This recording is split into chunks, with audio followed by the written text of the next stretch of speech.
All right, what is going on, everyone, and welcome back to Mets Weekly as we are live at this very moment on YouTube and on X for pregame coverage of the Mets versus Phillies Game 3 of the National League Division Series. Now, before we get into all the craziness as the Mets return home for what we think has been about, 3 years in the making of them being on the road, before we get into all of that, I want to remind everyone to subscribe to the Mets Weekly YouTube channel for post-game coverage of live recordings of the Mets Weekly podcast, all Mets postseason long. For those of you watching on playback, you want to join the conversation in the future, make sure to turn on those post notifications to not miss when we go live. And of course, after tonight's game, we will be going live for episode number 93 of the Mets Weekly podcast, so make sure to stay tuned for that. For those of you in the live chat right now, we want to let you guys know we love reading your comments, your questions, your concerns, all of your thoughts about this team coming in at the current moment. And if you feel like you're being ignored, you're not being ignored. You're just being starred throughout the show, so we'll try to pull up as many as we can to keep the flow of the conversation going. Also, remember to follow Mets Weekly on X and on TikTok, where we just wrapped up Frank's post-game thoughts after every single Mets regular season game, titled The Mets Frankly Postgame. We'll be sure to have some content during the offseason over there. Before the meantime, for our audio listeners, make sure to follow us on your favorite listening platforms. Not miss the audio version of new episodes, which will be the post-games, as we said. That'll go up at 9 a.m. the following day. Now, without further ado, let's get into our pre-game show. We are now well rested. We had one off day after a intense 2 days in Philly. Frank, I'll go to you. How you feeling? We finally returned home for the first time in 15 days, 3 weeks. It's been a long time since baseball's been played at Citi Field, and it is going to be quite an important one.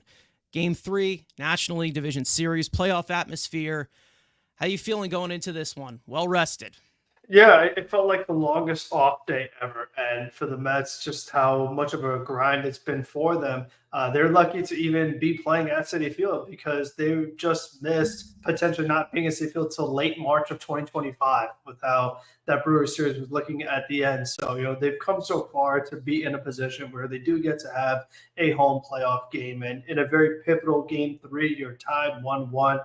You have, by all accounts, who's been your ace in the second half of the season on the mound. So overall, I feel a little nervous, but also excited at the same time just to kind of get back out there and see what happens because, after how tough a loss it was last game, just how much emotions were in between feeling good, feeling bad, you just kind of want to flush that out and just kind of get off to a good feeling again after how well game 1 went. So I do hope that they could kind of return to that form. Yeah, some of our fellow Mets fans in here. Daniel saying, let's go Mets, as per usual. Christopher, one of our loyal viewers who has come back from the dead recently, saying, what's up, Carson and Frank? That's us. He's saying hi to us. In case any of you don't know, my name's Carson. That's Frank. Just letting everybody know, because, yes, we had an off day. Some people forget. I'm just saying. But we're going into, of course, like you just said, hinting, Manaea versus Aaron Nola. Manaea has had a fantastic season. Obviously, we all know that when it comes to free agency, he is going to get paid. And he definitely got the postseason monkey off his back last time that he faced Milwaukee. I believe it was 5 innings of 2-run ball, a lot more quality than compared to what he was doing in Oakland before. Obviously, he's a little bit different of a pitcher now. So we're hoping to see another day where he keeps us in the game, which is the main goal, of course, of postseason baseball, of the starting pitcher, to keep us in the game. And that has definitely been the story so far from the starting pitching after all 5 postseason games that they have played, which is really good to see. Now, the main thing that has definitely been the main question has been the bullpen, and we will get into some of the bullpen situation, kind of configuring that in the puzzle, trying to figure that out of who's hot and who is not, and kind of configure what they can do, because it's definitely been a little bit of a concern in this postseason. But again, the Mets are in a position as to where this series is tied at 1. They get into a pivotal game 3 now. They get the home field advantage for the first time in this postseason, and hopefully the Mets can come out victorious. I'd love to see them win back-to-back games and finish this off, go to the National League Championship Series. But like we said, and what we were reminded of last game, in Game 2, like we said, this is a good Phillies team, and this is going to be a tough battle no matter what. So at the end of the day, this is a really good Phillies team, and hopefully they can shut them down as they have been able to from the starting pitching side so far for the most part. But this is going to continue to be a battle because the Mets definitely do match up well with this team, and hopefully the results show that. But as for now going into a Game 3, Sean Manaea, the full-on confidence level in him, I think that it's a good enough matchup as to where it can go either way. But I'd say that we can go on this from a scale of 1 to 10. Frank, how are you feeling about Sean Manaea going into this game?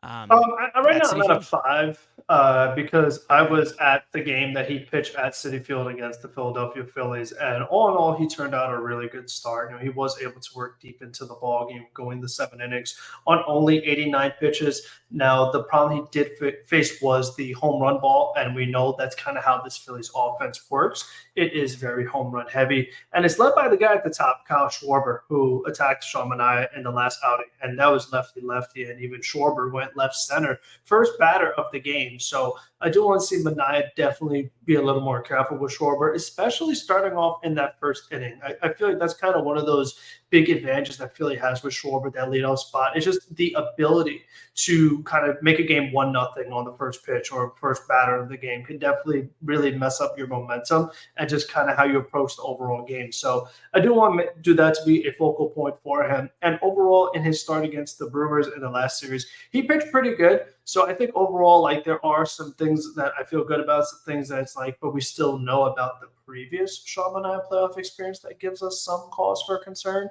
But I think overall, I feel pretty good. I mean, I've always been one who's been a really big supporter of Sean Manaea in the way that he can definitely give you a lot of consistency regarding the volume when he does get on a roll. The only thing you need to get from him is to start on that roll, because there's going to be a short leash if this starts off pretty tough. And obviously we know that Kyle Schwarber definitely set the tone last time that he faced them. We know that there was somebody else that homered. I think, was it Castellanos against him? Yeah, and he has quite he has quite a history against Sean Manaea as well. So we'll see. He had a great game last game too. You feel like he might have a yeah. little bit of the hot bat going, and batting right after Bryce Harper. That it's that 1 through 4 on Philly that really scares you a lot. And obviously, Bohm, he's been a struggle. Remuto, we know he's capable of. But, with the Mets going with the left-hander for the first time this series, you now get to see Austin Hayes making the start over Marsh. You see Sosa over Bryson Stott, who gave the Mets some trouble last game. And then Rojas out there as well once again. So the Phillies now get to go a little bit of a different combination facing the left-hander. Yeah, definitely a matchup that I think is going to be more induced as to, how they do with the bottom of this order. Like I said, we talked about this before Game 1 even started. The Mets do need to take advantage of that bottom part of the order. And even though Bryson Stott did get after Edwin Diaz later on that game, in Game 2, the bottom third of this order really has not done well so far. In this postseason, and they're really counting on the top of the lineup to do more of the damage. We know that Alec Boehm has been struggling as well. Realmuto can still be a threat. Obviously, he's not the threat he used to be, but he still can be. And then, of course, you have the top of this lineup that is, the ones that you expect to wreak havoc the most against your starting pitchers. Hopefully, we can just get a roll from Sean Manaea, and that's really what I really want to see. Just him get into the groove. Of course, using the top of the zone the best way that he does. I feel like the main goal here for him is just not letting anybody in the batter's box today feel comfortable whatsoever. Don't let them square up the baseball whatsoever. Locate properly. And then, of course, not getting, I would say like it's more of a factor against the Brewers of not walking as many batters because we all know that they would run all over you. The Phillies, it's a little bit different.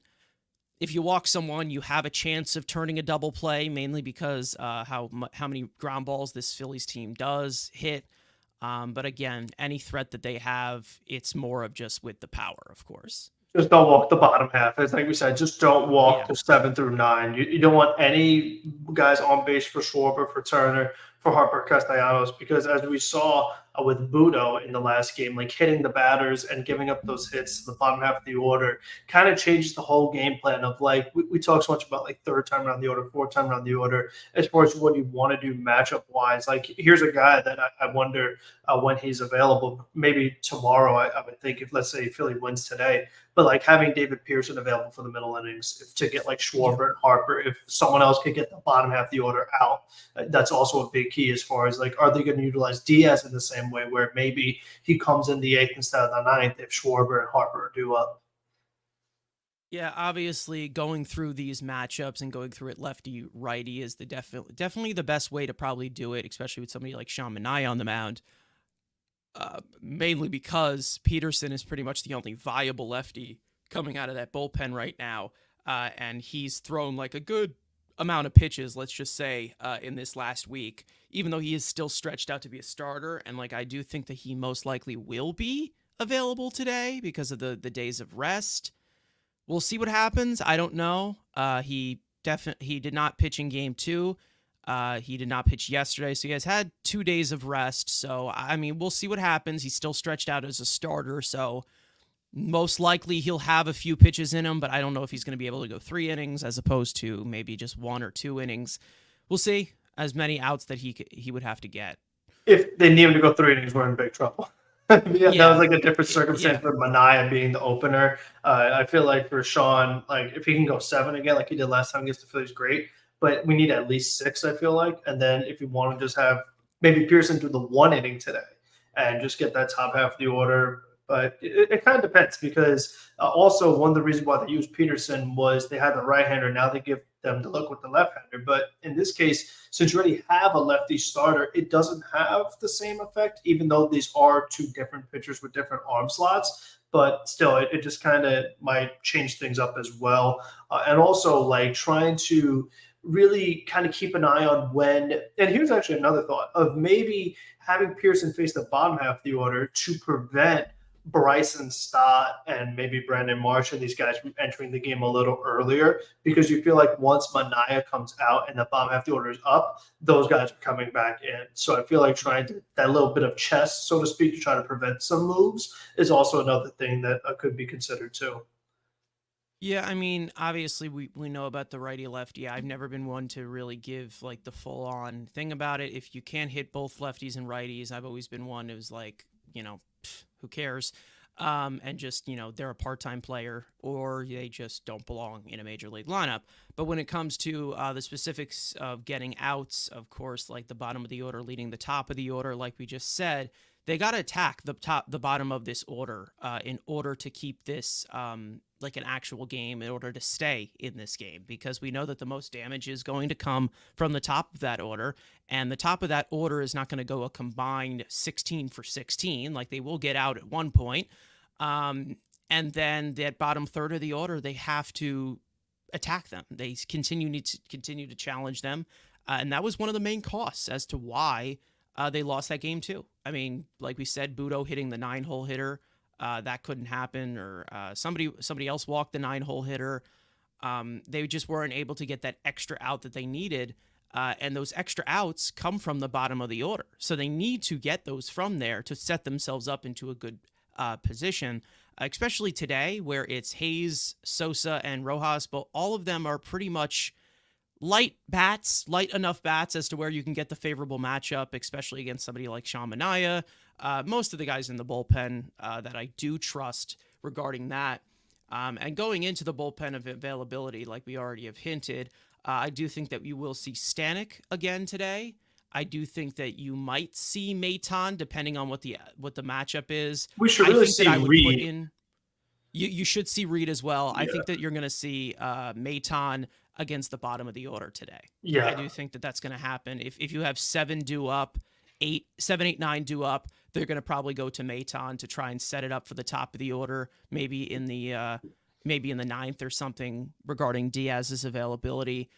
We know Ottavino and Young are going to be available, but again, I would not go to them, even if my life depended on it and they were the only two on the earth. And then Garrett should be available. I don't think Tyler McGill is going to be available. Neither do I think Budo will be available either. Like we said, the amount of innings that he pitches, that's most likely how many days that he probably should have off.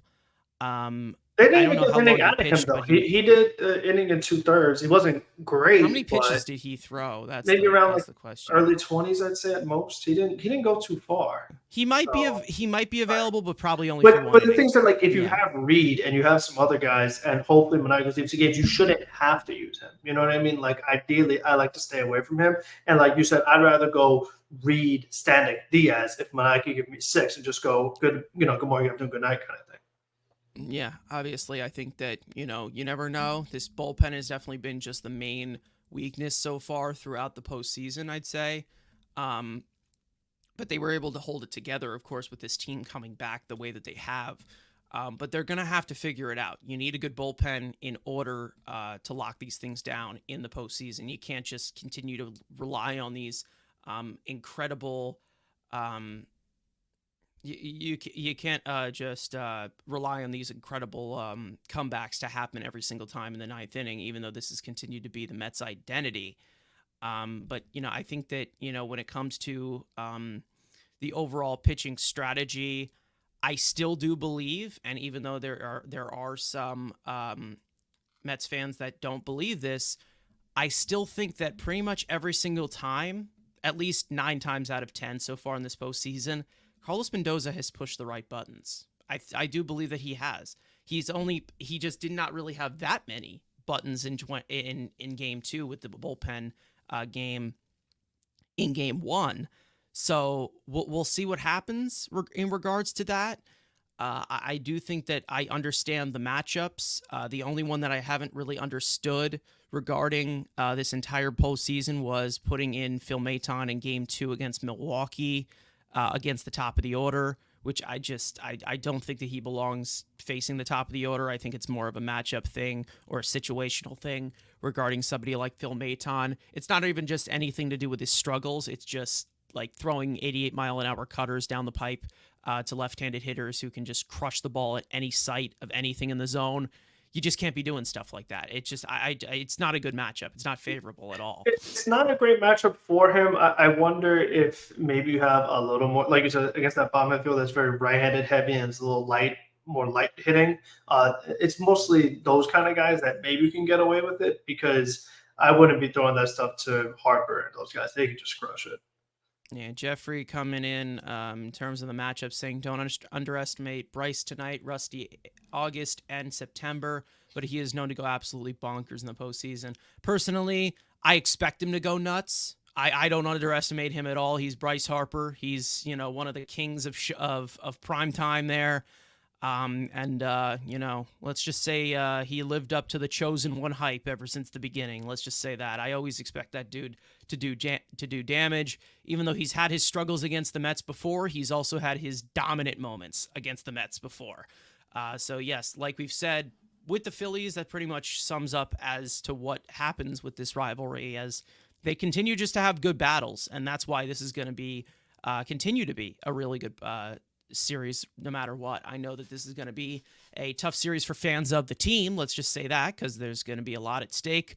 But regarding of the Mets and Phillies in the current situation, I do want to mention, even though we still want to win, and even though we will still be as nervous as possible in these postseason games, the Mets already exceeded their expectations. The Phillies are World Series bust at this point.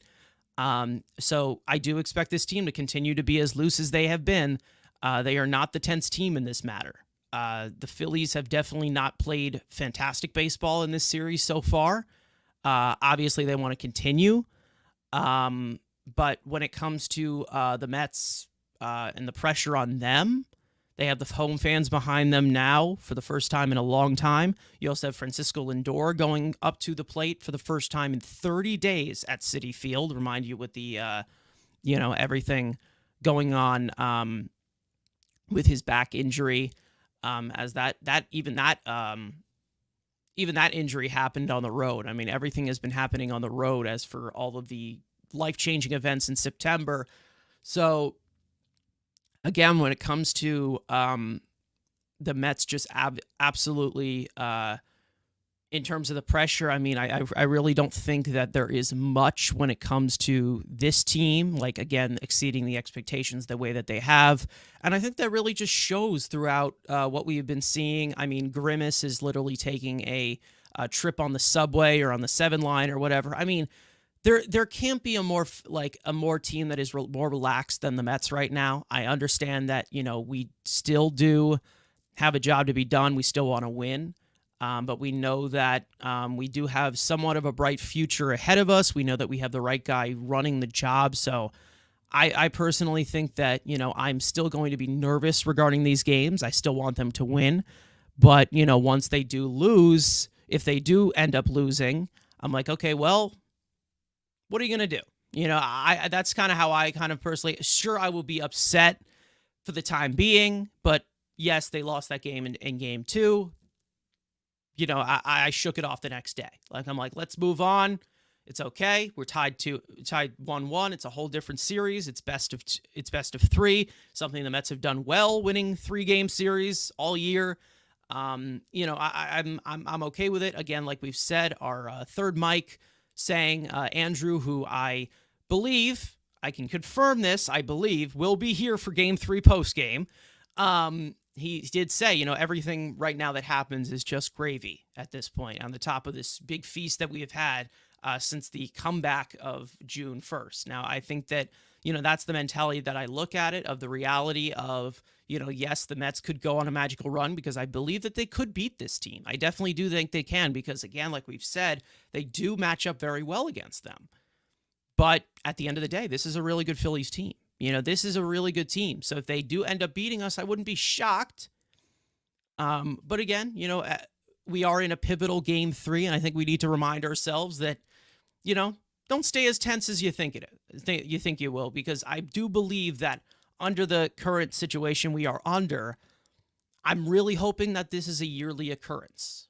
So this is not going to be like an every other year type of thing. I'm hoping that we are in the playoffs every single year. And that's how I'm looking at it from going forward. We're still in the postseason, of course, but that's kind of like the mentality that I have at this current moment.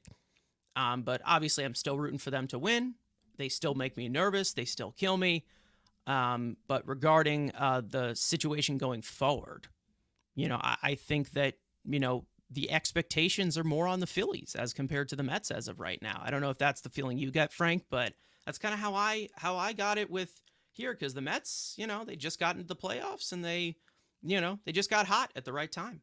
Yeah, I mean, this core for the Phillies has already been to the big dance, and as far as like this Mets team, like we said, this was very much a little bit of a transition year, but also kind of getting to figure out where we're going direction kind of year, as far as like the 1-year deals, the money coming off the books that's given to players who are no longer on this roster, and guys like Scherzer and Verlander, and really just trying to piece it together and see what you got. And really, I mean, the pieces have fallen to place very nicely to where you are in this point, and you are playing this Phillies team very tough. But you have to remember the money that is committed to Wheeler, Nola, Harper, Schwarber, Realmuto. And you talk about the Mets payroll all you want, but a lot of this money has come off the books for the Mets. But for the Phillies, they have a lot committed. Trey Turner, another guy. Like, they've really invested a lot in this Phillies team. And, right now they're also very, very healthy. I mean, that's kind of one of the other things that I feel like kind of goes under the radar. Like we talk about so much, like the fact that we haven't really had Brooks Raley all season, the national media doesn't really talk about how much of a difference maker he could be in a series like this with the lefties that the Yep. Phillies have. So I feel like not having him, not having Nunez, who have been another massive piece. We might win game two, honestly, if we have Nunez. So it's like the Mets are playing down with a couple guys. Obviously, McNeil is down as well, if that counts, whatever. But this Phillies team is not missing anyone big. Like they have all their all-star relievers. They have their entire lineup, every single position player. So they have everything clicking in the right mode for them right now, which doesn't always happen for teams. I mean, you never know. Next year, someone could go down, Castellanos could go down or whatever, and then all of a sudden you're missing that big bat. So the Phillies, like this is, and like a lot of people have said, the baseball is wide open right now. You know, you had no 100 win teams, no one overly dominant, even though the Dodgers look great on paper. I mean, look what the Padres did some last game. So it's kind of anyone's series right now. And another really big note is that every single series right now is tied 1-1, both in National League and the American League. So right now, nobody's running away with anything. No one is a prohibited favorite for anything. So for the Phillies, it's like this is their best chance to go all the way. So they feel like they need to win this series in order to get there. So I definitely feel there certainly is a lot more pressure on them. But you know what? Like we said, getting the split at CBP was huge because, like you said, this team hasn't been here in 3 weeks. We don't know if this team was going to come back here. And really, it's what I'm looking at is what reception Alonso gets because he got criticized all year. Now he has to come back after his big hit against the Brewers. He has a home run in Philly. And now he finally gets to get that reward that the crowd has been waiting to give him because the crowd was going crazy even when the team was playing in Milwaukee with their watch parties. So you just have to imagine that it is going to be a wonderful atmosphere. So, we'll see how Nola reacts to it, how these Phillies players react to it, because it's going to be loud. It's going to be exciting. So I am just very curious to see how hopefully the crowd could give us that little bit of boost that we need to maybe push us over the edge. Yeah, I mean, when it comes to a New York crowd, it continues to have that type of boost as compared to any other fan base. Like I said, you have had 16 days since you have played your last home game. You have 30 days since Francisco Lindor took an AB at Citi Field. So when it comes to that, that is a long time to hold off a New York fan base from seeing their team at home. Like that's a long time. So they are chomping at the bit right now. Mets fans are doing it right now. Yankee fans have been able to see their team at home. When it comes to the Mets, they've been on the road. They've been road warriors for pretty much like all of for a long time of September, like a majority of September. I mean, when it comes to the Mets going on the road the way that they have and the way that schedule was designed, it was pretty much designed for the Mets to like pretty much lose out. Like it really was when you think about it. But the Mets were able to, hold tight the way that they have and get the job done in the most dramatic fashion possible because that's just how this team identifies this time. And we're just hoping to keep it going and send it all the way to Queens. And I'm hoping that continues to rub off on them. I'm hoping that nobody, even though they had the off day, no one's here to dwell on the Game 2 loss again. Like I said, they just couldn't finish the job against a really good Phillies team. So I think that the confidence level, I still say, is the same going into Game 2 as of right now. I know you have those certain worries of things just collapsing the way that we've seen them collapse before, but I'm just, again, like we've said with the Mets, it seems like right now, currently, they just have nothing to lose. They really don't have anything going on like for long term right now. It all will be a clean slate at one point. And I understand that everybody wants to win. If they lose, it's not going to be great. But in terms of the expectations, they definitely exceeded those this year. And they did what they needed to do. And if they end up losing, like you just said, we have tons of money coming off the books. They have such a chance to fix whatever problems they faced going throughout this season. And there definitely were a lot of problems, even though they did make the playoffs. There definitely were a lot of pieces of inconsistency that they definitely need to fill in the offseason. But regarding, the current situation that they're in a good spot regardless. I mean, if they do end up winning the World Series by some magical point that they have been able to do all year of just working magic, they do have the opportunity to maybe bring back a few pieces, or maybe, maybe they also have the luxury to like go after some of the even bigger free agents when, they go on from that philosophy of if you're not getting better, you're getting worse. Maybe they can just clean it out completely. Like they're in a really good spot as of right now where, like we said, everything right now is gravy. Like if they end up losing and they end up falling short the way that the way that we've seen them do it before, they have a plan in place now. It's not like 2015 where they fell short in the World Series. Everything just went haywire. Everyone got injured. Nobody could find any whatsoever consistency. And they went back to being the Mets again. Like right now at this current moment, they have a plan under it. And even though there are, those growing pains that they've gone through all year, right now they're in the current right direction as to where they have a foundation to move on from this, whether they win or lose. And that's kind of how I look at it for the long term. When it comes to short term, I would be upset if they were to lose this game 3. I would be upset if they lose the series, obviously. But again, like I said, the level of pressure that goes on to, this team, Big Three coming in saying, fuck the Mets. You know what? Listen, I expect you, if you're a Phillies fan, to say nothing more. Like you guys obviously want to win. Everyone wants to win. But when it comes to the overall pressure, it's on the Phillies as of right now. So I think that, the Mets are in a really good spot at this current moment. They did their job. They stole a game in Philly, and now they have a chance to clinch it in front of their home fans. And hopefully they can continue it and keep it going. And hopefully this magical run continues. But as for other things that I do want to talk about, and that is obviously our matchup with somebody that we know very, very well for a long time, who's been in the league for, I don't know, more than 10 years now, that being Aaron Nola, the workhorse himself. Now, for those of you who don't know about Aaron Nola, let's give a little bit of a rundown because he has definitely taken a little bit of a dip recently, but is still a really productive pitcher. Just need a drink of water. My apologies, folks.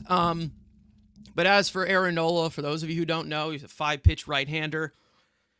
Main pitch is his curveball, 33%, 28% four-seam, 20% sinker, 10% changeup, and 9% cutter. His best graded pitch is that curveball, as per usual, as it always has been. Sits 79 to 80, tops 81, over 60 inches of vertical drop with RPMs in the 2600s, and of course the grades, which are pretty much borderline elite.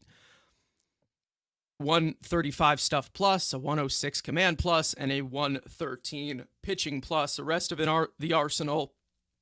Glove side fastball that sits 92, 93, tops 95 with over 15 inches of induced vertical break, a heavy running sinker in the low 90s, a mid 80s screw motion changeup, which you also can just also call the screwball, and of course a hybrid cut fastball or a cutter to the arm side as per usual. And then some other notes. Obviously, we know that he has the low arm angle that really induces those chases well below the strike zone.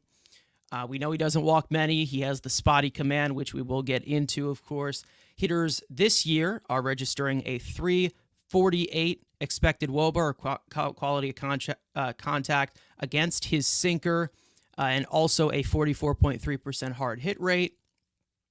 Left-handed hitters this year against his cutter, which he likes to jam into left-handed hitters to get them out. They have a 693 OPS versus his cutter this year, and an 886 OPS versus Nola's changeup. So left-handed hitters have definitely been quite a bugaboo, let's just say, against Nola, specifically with his secondary stuff. We already know that he loves to get ahead in the count, 66.6% first pitch strike rate, which is 9th among starting pitchers. And then, of course, his career versus the Mets, a 3.46 earned run average in 28 starts and 164 innings pitched. So as for when it comes to Aaron Nola, we know that he can be a Jekyll and Hyde pitcher when it comes to the Mets. The Mets have gotten to him, and he's also gotten to the Mets. Like M. Easy coming in here saying, didn't Nola strike out 10 straight Mets at Citi Field before? Yes, he absolutely did. I think that he came close to like a consecutive strikeout record that like Tom Seaver had for a second. Sure. Yeah. Yeah. Yeah. So, yeah, definitely there is a history there, but the Mets have also gotten his number recently. So we'll see what happens. Again, it can go either other way. It's a pivotal matchup, Nola versus the Mets. It always has been, and it's a pivotal game three. So it's definitely perfectly a you know perfectly categorized. As for Aaron Nola, what are you seeing in terms of this matchup, Frank? Obviously, we have Winker in there as the left-handed hitter instead of JD Martinez, but the lineup is pretty much the same, except for Taylor and Bader kind of switching out. But this team matching up against Nola, I think the last time they definitely took him out. They homered a lot against him, I believe. That was like that 12-2 win or 11-3 win in Philly. That was the only win, I think. Yeah. Yeah, I mean, the big thing I'm looking at with Nola, this actually goes credit to our guy Keith, someone who's been on the Mets Weekly channel, but he posted the stat that Nola has not made a start in a long time for the Phillies. I mean, this kind of Yep. goes to that whole first round bye thing we were talking about, as far as the potential of rust versus rest. And since Nola hasn't pitched in so long, typically when he has those extended periods of rest, he actually doesn't perform well. So, I mean, that's something I'm going to watch is kind of what his effectiveness level is like, being that he's not pitching well. And then maybe it takes him a couple innings to get settled in. And then once he does, then maybe we're in trouble. So I feel like this is kind of another one of those things where it's like strike early while you have the chance, while he's maybe shaking off the rust. So I feel like that's something that really kind of stands out to me the most. Definitely trying to attack early. Maybe he doesn't have command right away. He's walking some batters. He might have some golden opportunities there. But the last time he did face the Mets was September 13th, where the Mets did score those 6 runs off of him. He gave up 2 home runs. So it definitely was a very nice outing from the Mets offense. But even just kind of in general, he hasn't really been missing bats too much. His last start was September 29th against the Washington Nationals. He gave up 9 hits, didn't walk anybody, gave up 3 runs. Start before that against the Cubs, 7 hits, a couple runs. So he hasn't really been missing too many bats recently. Even the start before the Mets, 9 hits against Miami. So it was not the greatest of Septembers for Aaron Nola. So I'm just kind of curious to see what he's looking like. And being the fact that he has such an extended rest, maybe they let him throw a lot of pitches in this game. We'll kind of see how everything shakes out. But those are some of the things that I'm watching for him tonight. It's just kind of seeing where he's at as far as like, is he on his game or does it take a little bit for him to get settled in?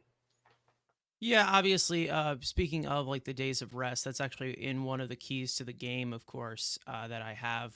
So definitely thank you for that hint of transitioning over there. But I say that usually for the end. But when it comes to Aaron Nola, I think that you get two different pitchers against. I feel like you either get like the worst start of his career against the Mets or the best start of his career, and really, hopefully they don't. They take advantage of him being as rusty as he most likely will be in terms of 9 days rest now. So we'll see what happens there. We know that Aaron Nola is one of those mileage pitchers that kind of likes to pitch a lot, and he has like that sort of routine rhythm. So we'll see what happens. I'm hoping that the Mets can get to him early. We know that he's also been known to do well second through the order, third time through the order. Like he starts to get a little bit better throughout the game and starts to settle in. So they're going to have to rattle him the first few times through the order. They definitely have the stage set in order to hit him hard, but we'll see what happens. Again, we don't know, but you do have some numbers against. Going against you do have some numbers going against him and going for this Mets offense that has seen Aaron Nola a lot in their career. We know that Francisco Lindor has not really boded well against Aaron Nola in his career. Recently, he's been a little bit better, but ever since he came to the Mets, he has not really had the best career numbers against Aaron Nola. But as for other players that I do want to talk about to watch, as for the matchups, when it comes to Pete Alonso, I think that this is the main guy. This is his game to be the main guy who carries this offense. Obviously, his career versus Nola pretty much says it. 16 for 50 all time. He has 5 homers, Three doubles. He's definitely had his career success against him. He's faced him a lot. Recently, I don't know how it has been recently because, this year when he was facing Nola, he definitely has not been the Pete Alonso that we have seen of old, being the run producer that we know he can be, but hopefully he can tap into it. We know that this is definitely a favorable matchup for him all time. And then Tyrone Taylor, who's 4 for 10 against Aaron Nola, who definitely could set up these situations for somebody like Alvarez right after him, Lindor, Vientos, and just like the big guys on top, where Tyrone Taylor could set this up and also maybe steal a base or two just to get somebody into runners, to get a runner into scoring position. That could possibly happen. We have not seen them use their legs that much in this series. I'm hoping we see a little bit more regarding that, just to continue the great situational hitting that they were able to do in that first game, and then also a little bit in that second game, but it was more based off of the home run ball, just kind of getting that timely hitting, timely power. Now, regarding Sean Manaea, we know Nicholas Castellanos has quite a career against him, 3 home runs. He is 5 for 15. Trey Turner also has quite a rap sheet against Sean Manaea, 5 for 16 with a home run. So I'm not really sure how many of those plate appearances were when he was a different pitcher in San Francisco, or maybe it might be all year, because I'm pretty sure Manaea faced this Phillies team like 3 times this year.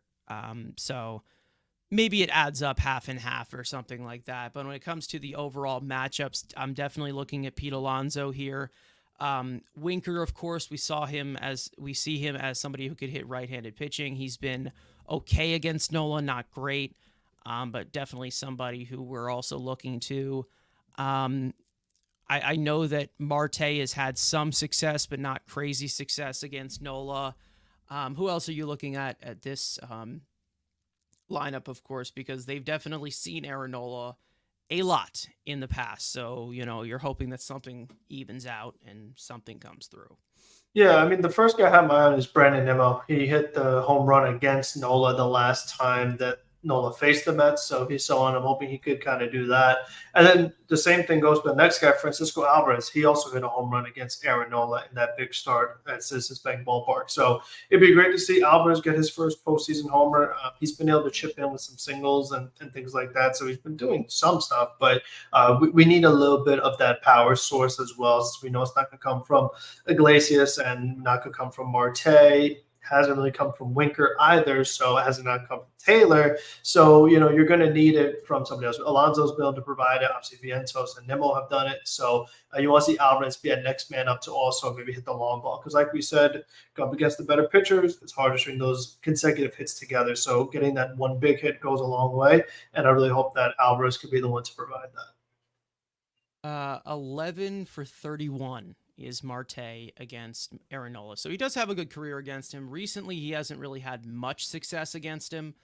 2023, he was awful, but he was just awful in general.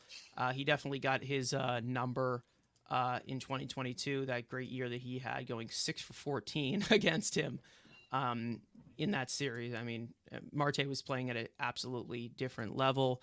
I mean, Easy saying we need Alvarez to stand up. Probably, I think he's saying step up. Yeah, obviously from the 9 hole. Hopefully that he can set some things up. Of course, I do want to see some of the power translate a little bit.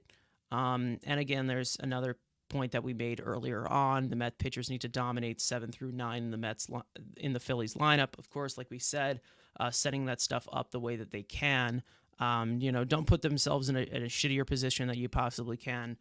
Compared to what you can get from the top of the order. So, I think that when it comes to, the matchups, again, like I said, Pete Alonso has quite a history against Aaron Nola. Hopefully he can tap into it. It would be a big help. Tyrone Taylor, you can also add Starling Marte to that mix.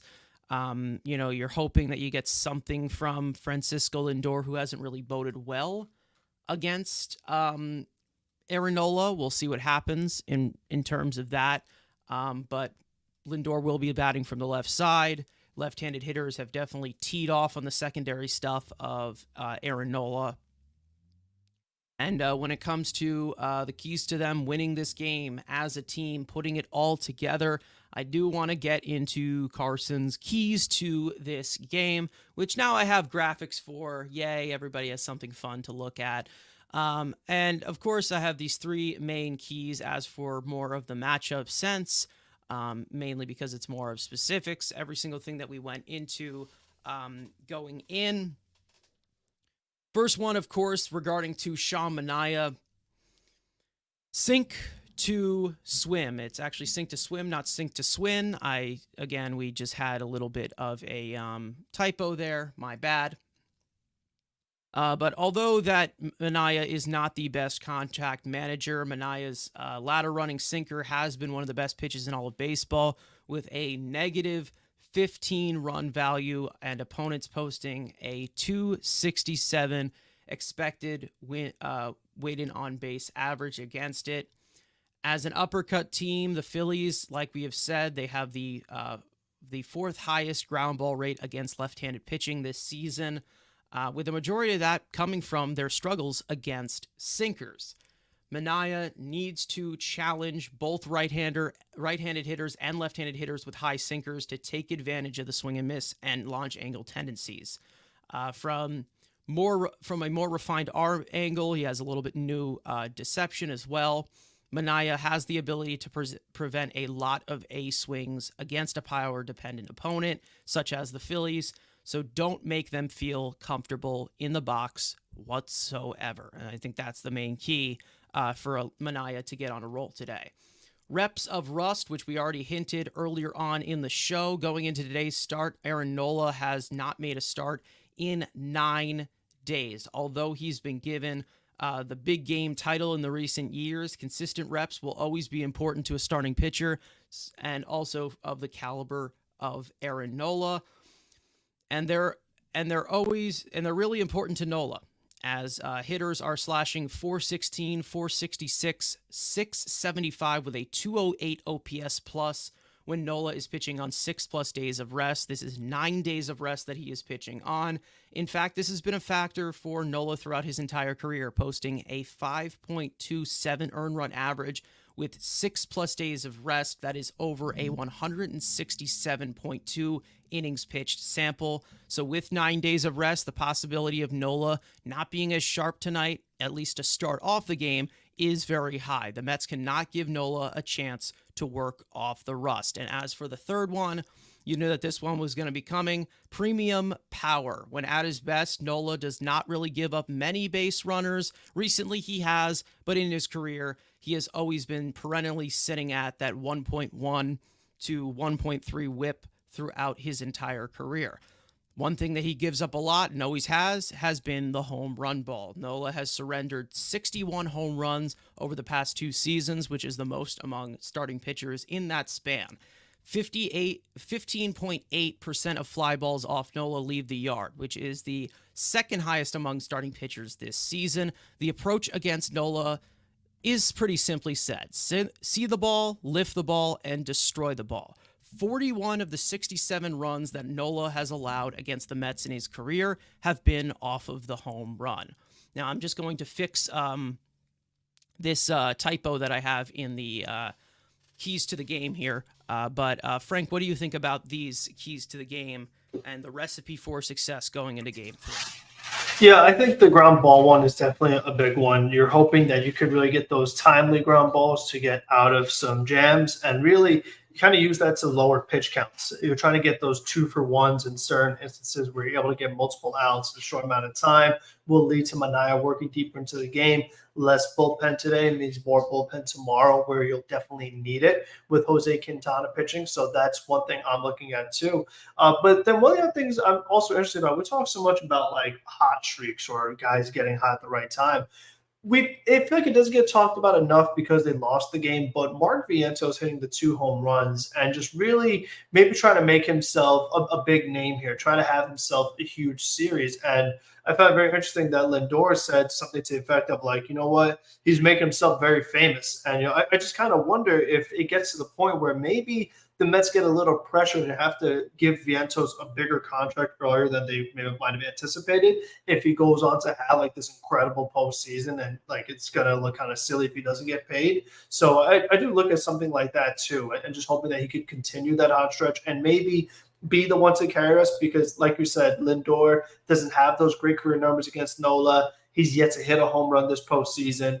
We know with Alonso, it could be spotty. Same goes for Nimmo. But I feel like just having the young guy who's batting two really be the hot bat to carry them would also help us out a ton and really just make life a lot easier. And going up against a pitcher who gives up home runs as well. So, and I feel like just seeing, like I said, just some of these guys who haven't hit a postseason home run yet finally get one, whether that be Winker or Marte or Taylor or Alvarez. If we, like someone mentioned about the bottom half of the line, like Jeffrey said it, if we can get one of those guys to go yard, I feel like that would also really help us out a ton and just make this game much, much more easier to win.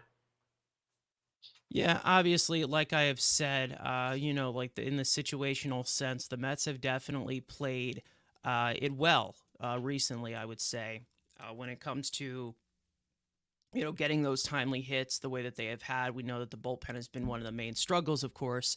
But I would say that, this is definitely one of the main factors of this game is to beat Nola with the home run ball, beat him with extra base hits, beat him in those situations where he can't utilize the sinker on the ground. And this year, his sinker, again, has been getting crushed, not in the expectation that Aaron Nola would want. He has still been able to give some consistency. We already know how much of a workhorse he is, but we all know that regarding Aaron Nola, if he does get into a groove, there's a strong possibility you could see him going all 9 innings if he does not give up anything. Because we know, like I said, like this guy continues to contend for 200 innings every single season, no matter what. So, and I'm pretty sure he pitched a complete game against us this year, didn't he? I'm pretty sure he did. Complete game shutout, complete game For home Nola? run. I don't know. Yeah, Nola. I think he pitched a Hold complete up. game against us this year. Because like that's just continues when he gets on that roll, he can give you innings. He'll continue to Mhm. get that. Yeah.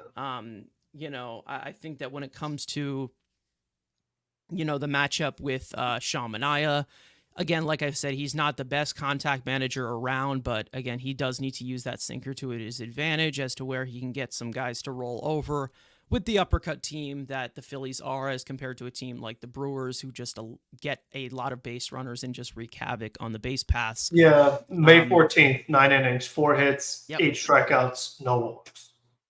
nice. Fantastic. Like we said, I mean, he doesn't allow many base runners. So again, it's just going to be a premium type of But situation. Carson, let me give you the personnel. Let's have a little fun here since we have a little bit of time. Let me give you some of the guys who were in the lineup that day. We have your Yeah. favorite Brett Beatty. We had Joey Wendell starting at second base with DJ Stewart pinch hitting. Omar Narvaez was your starting catcher. And I think Tyrone Taylor was batting like fifth or sixth. Lindor wasn't batting leadoff yet. I mean, it was a totally different team. I don't know. That Iglesias sounds wasn't like a good called up lineup to me, yet. Frank. I mean, That that sounds was an like a great ugly team lineup to they me, had. Frank. I don't know about you. I, Oof. I like that lineup. I feel like we should probably do that for this game instead of this one that they have out right now. That's what But we're saying, again, though. They've come a we'll see. long way. I mean, to get where they They are have come now a long compared way. to the lineup they were trotting out there, and we're very quickly become one of the worst teams in the National League. Like, wow. Wow. Yeah, it's been a while. It's definitely been quite the road, let's just say, this year. And the roller coaster's not even done. We're still here. Again, we've still survived so much. Like I've said, the motto continues to be: you get punched in the gut, you punch back even harder, which has just been continued to be that mentality that this team continues to display. So for those of you in here, before we end things off, I want to let you guys know, please like the stream if you have not already. Hit the subscribe button for those of you watching out on Twitter. Make sure to come over to our YouTube because it's the best way to communicate with us. Of course, we have the post game coming up after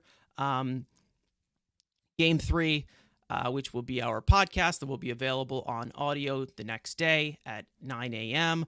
All that good stuff. Follow us individually. All of those links are in the description. I do want to revert to the poll that we have on here. asking you guys who you think will win game 3. 69% of you are saying the Mets, 20% of you are saying the Phillies, and 11% of you are pleading the fifth. You don't want to jinx anything. Again, like I said, regarding Mets fans' feelings about the team going in, you don't want to put out anything in there, the universe, because the Mets, we all know, can defy all logic whatsoever. That's just been their thing. As we have said, like I said earlier, no one's running away with it. As we've all said, no one has been running away with this playoff run, and it makes it a little bit more exciting. It makes it a little bit more, let's just say, I'm not saying aggravating, but nerve-wracking for a lot of the fan bases of teams that are in here. But it's going to be competitive, and it continues to be. You have some teams that beat teams. Some teams have their day, and then some teams have the better day. I mean, I'd say that the most competitive series so far in this division series has been this series. I mean, both teams in both games continue to just trade punches back and forth. The Mets were competitive throughout like those first 8 innings of game 1. They kept fighting back in game 2. It has definitely been a really good series so far. It's lived up to the hype. You're only expecting even more pressure and more back-to-back punches rolled. But this time it's from our home field, which is great to see. Like I said, it's been 16 days since we played a game at Citi Field. We didn't know if we were going to play another game at Citi Field regarding what was going on in Milwaukee. And all it took was one Pete Alonso swing to send us here. So that was pretty good. Our guy Ibby coming in here from Till Mets Do Us Part. Shout out to him saying, get fucking amped up, boys. Win a ball game. Absolutely. You know me. You can see me. I'm hyped up. I haven't had any caffeine today. So, I need a little bit of a boost when it comes to that. But when it comes to just overall thoughts going into the game, of course, the full-on confidence level. Guys, let us know in the chat what you guys think. 1 to 10 of this game. The Mets' chances of winning this game going into their home field for the first time in 16 days. Frank, I'll go to you. What do you got? 1 to 10. Yeah, I think it's probably around a 6 or so. I still feel like we said with Manaea, he could go either way. With Nola, he can go either way. So, I mean, it's something that could change quickly, though. Like, if we could see right away that Manaea has it and Nola doesn't, then all of a sudden, sure, it shoots up and it can shoot up quick. But I feel like until we see it on the actual field, I still have some concerns about the bullpen. I mean, just kind of seeing the way it went last game, like they had to go to so many different guys to try to step up, and they're still giving up runs. And even in the first game where they had the lead, I mean, Stanley gives up the run late. So I feel like with how good this Phillies offense is, how good this Phillies pitching is, you can't just be giving away like a run here and a run there. So I would really like to see this bullpen step up. I'm hoping now that, like you said, Reed Garrett's available, Stanek has a little more rest, should be okay. But still, like you said with the Mets, they just defy all logic. So you never know. And it's called Mets Weekly, so you'd think it would be about Van the Helsey. Mets. Yeah, exactly. I mean, he's saying this is obviously It's a not Mets Phillies dominant Weekly. podcast. I mean, what was your first clue, man? I would like to know. There's blue everywhere. I mean, yeah, like, I think that there's confidence in this team. I definitely do think that, the Mets fans that are watching here, they hear what we say, they hear what, they have what they think, they give their opinions. And there definitely is, a little bit of a boost of confidence, mainly because, like I said, you have a little bit more of, you have a little bit more, confidence and not just mainly because there's just like, I feel like this team is just a little bit more calm going into this. The Phillies, again, like we've said, just with the pressure that they have, it's do or die for them. And the Mets are kind of just, we're happy to be here. We're chilling, but when it comes to, again, if you're a Phillies fan and you're here, you're watching the coverage, you're trying to spy on us, by all means, we welcome everyone here. I'm sure when it comes to, us losing, if we were to lose, this series, I'm sure there's going to be Phillies fans in here that are going to try to talk shit. But when you win, you win. You earned it. I mean, I don't know what to say unless, there's some controversial thing in there. But, when it comes to, how competitive this series, we knew that it was going to be. I do think this is going to go to 5 games personally. And, hopefully you know, hopefully the Mets can come out victorious. And if they don't, like we've said, there's tons of pivots, there's tons of ways in it. But you know, the heights of expectations are a lot different. Let's just say that. But um, as for going forward after the game, as we usually do, 15 to 20 minutes after game 3 will be our post game. That will be the podcast that will go up on audio, of course. And you know, everybody is welcome. Everybody, all fan bases, like we've seen in the chat here, every single fan base is welcome over here. They can give their opinions. As long as you're not acting like the jackasses we had calling into the show the other day, everything's okay. You know, any trash talk is fine as long as you are respectful and not just making an ass of yourself and offending people all over here. So, other than that, I think we're going to wrap it up here. An hour in, we're going to give you guys, as per usual, like the little half hour to breathe before the game to absorb some of the content that we had in this show. Make sure to leave a like on the stream if you have not already. Subscribe to the Mets Weekly channel if you have not already.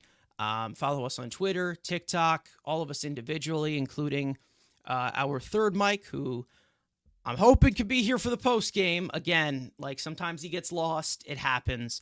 But again, this is the pivotal game 3. Mets playing a home game for the first time in 16 days, like we have said. It's going to be exciting. It's going to be quite an atmosphere. Let's just say that. Game starts at 5 o'clock Eastern, first pitch. I believe Keith Hernandez is throwing out the first pitch to John Franco. It's a pretty cool thing. Daniel Murphy for game 4. So you got some postseason legends. Hopefully they can bless us on the Citi Field mound. But other than that, we'll see you guys for the post game later on. Make sure you hit the subscribe button, all that great stuff. And last thing, of course, let's go Mets. On to the pivotal game 3. Let's play some ball. All right. We'll see you guys next time.